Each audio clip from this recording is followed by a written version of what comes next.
Hello, guys. I just want to quickly put this across because it's really disturbing when I listen to people talk to me about how the situation is so bad back there in Africa, Nigeria, Ghana, Cote d'Ivoire, and so many other places. And everyone believes the best option they need to do right now is to escape. Um, Call it escape, call it relocation, call it JAPA. It's all boils down to the same thing, the same reason, the same effect that everyone is actually feeling. The society, the economy is so much destroyed, and they believe there is actually no hope left for the average citizen, particularly the young ones whose dreams are still fresh and they believe they've got a lot to offer in terms of building their society, building their future, building the future of their generation. But they believe the government is actually not doing anything which they should do to support young dreams. Believe me, the young ones still remain the future of the country if they continue to um, express this distrust for the government, and they feel the best solution is to disappear. Then the future of the country is actually in shambles. But I need to mention a few things because a lot of people, after relocating to the UK, to Canada, they really feel it's a bed of roses. I can't disprove some feelings which actually point out that there's nowhere that will be as bad as where they are running from. But I need to say, if you have to leave, for example, you need to count the cost properly. Count the cost in terms of have information of where you're going to, how you're going to survive, what you're going to do, a timeline for yourself of how you're going to achieve this success.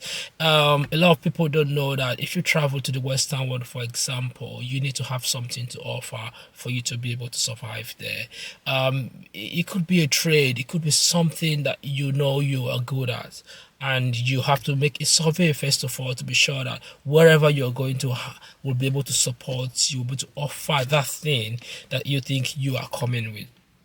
IT's craftsmanship is great. Just do something so that when you come in here, you don't sit down hoping that you're going to win the lottery, or a friend is going to knock on your door and say, I've got this for you. It's different. It's different in here. It's more or less like all man to himself, and if you've got nothing, you get nothing in return. So just work on yourself, get something at hand that when you come in to the Western world, for example, you know you can depend upon. I can't believe it's totally helpless because some people back home there are still doing something. Why don't you figure out what else, where the mainstream is, and see how you can cut across as well to earn something for yourself? You know, it doesn't matter how fast you think you're going on the economic ladder, but if that ladder is leaning on the wrong wall, trust me, you're not going anywhere.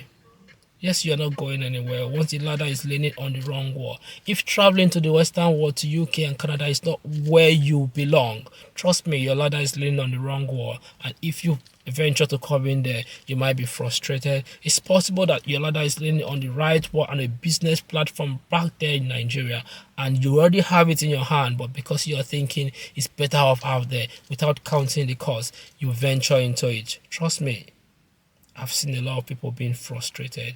I've seen a lot of people hoping they could get back to their country, but they are trapped because they've sold everything they have back there to get in here.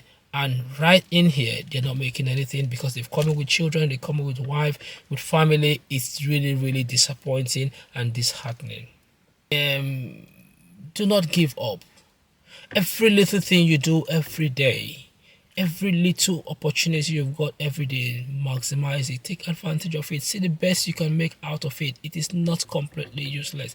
That little thing you are doing right now, See how well you can do it very, very well. Do not sit down idle to fold your hands and say, oh, nothing's going to happen. I've got a brother who's not helping me. I've got an uncle who have actually, disowned me, and everything, you think the whole world is crumbled upon your head. No, that's not the best solution. We are all architects of our own future. We've all been given a plain slate. I know some people could be disadvantaged, but trust me, whatever you've got on your plate, it's something for you to work with. It's just like an artist. You could have different colors of paint. You have to think of what you can paint with that color that you've got. There's actually nothing like there is nothing I can paint with it. There's obviously something you can paint with that color that you've got. Learn to use it rightly. Do not sit down and fold your hand. The chaos of creativity is very much more appreciated than the orderliness of idleness. When you sit down idle and think everything is fine, you're heading towards destruction. It's a self-destructive process, and it's so bad that you feel you're comfortable with it. But trust me, it's actually the end of the beginning.